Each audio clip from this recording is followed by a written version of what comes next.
That's right, ladies and gentlemen, it is that time. For the first time this offseason, we are going to do a draft video with the Lions going to the NFC title game. Free agency was here before we knew it, and the NFL draft is upon us already. We have about, 30-something days until the NFL draft? No, I'm sorry. We got a little longer than that. I think it's about 45, somewhere around there. I saw the thing downtown. Now, the draft, mock drafts mean absolutely nothing, especially with the way that Brad Holmes does things. There is no telling what he's going to do and who he's going to take. But for the first time this season, we're going to have some fun and do a mock draft. Now, usually I do a combination between Mel Kiper, Todd McShay, and Daniel Jeremiah. And as you can see from the thumbnail, today we're going to do Daniel Jeremiah's pick, his first one. I even did him before I did Mel Kiper. Who is Mel Kiper anyway? So without further ado, who does Mel Kiper have? I'm sorry, Daniel Jeremiah have us taking with the 29th pick? Let's find out. Here we go.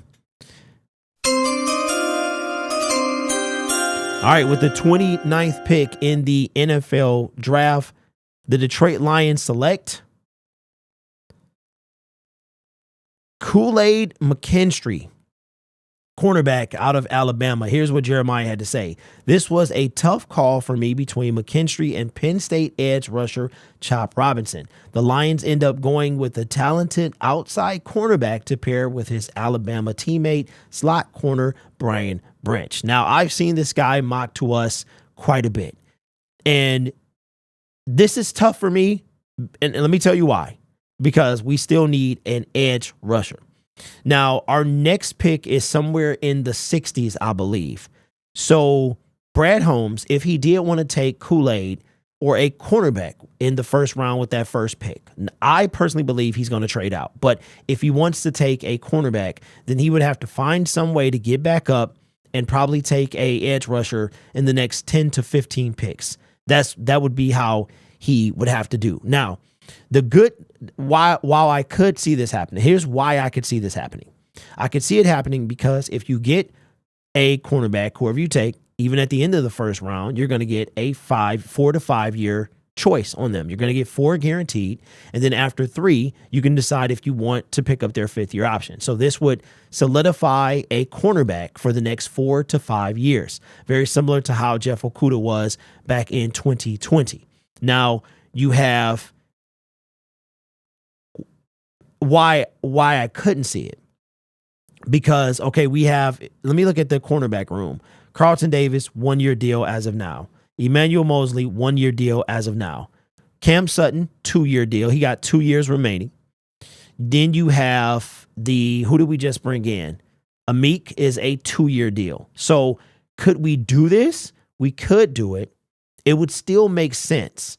So I couldn't see it because we need an edge rusher. We really do. I could see it because this would be a cornerback on one side. So let's say because next year, as of this moment, the only cornerback in free agency that we will still have on our roster is Amik.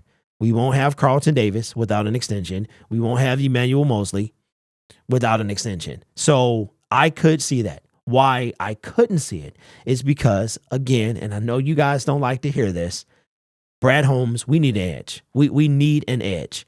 And if Brad decides that he doesn't want to take an edge, like I said earlier, at 29, he's going to have to find a way to get back and take one in the second round. And with that happening, he's going to have to probably pair a couple picks together to come up and get somebody between 33 and 45. If you want a Chop, if you want a Darius Robinson, if you want one of those guys, right? So you're going to have to find a way to come up.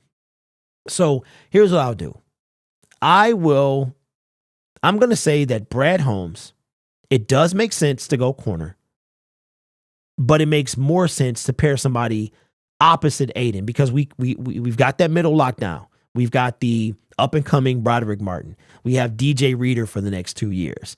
We have Aleem McNeil for the next, 2 years? Year?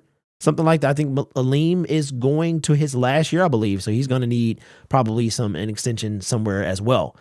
So I'm going to say that I could see this, but I'm going to say that Brad Holmes, if he does not trade back and he does stay at 29, he's going to take an edge rusher. The only way I could see this happen, not the only way, but again, this is all just like blah because we don't know what Brad Holmes is going to do, but it's just fun to talk about. So let me know in the comments below. Who would you want to see at 29? Would you want Kool-Aid? Would you want Chop? Would you want an edge rusher? Would you want a receiver? I mean, put in the comment section who you would want and why.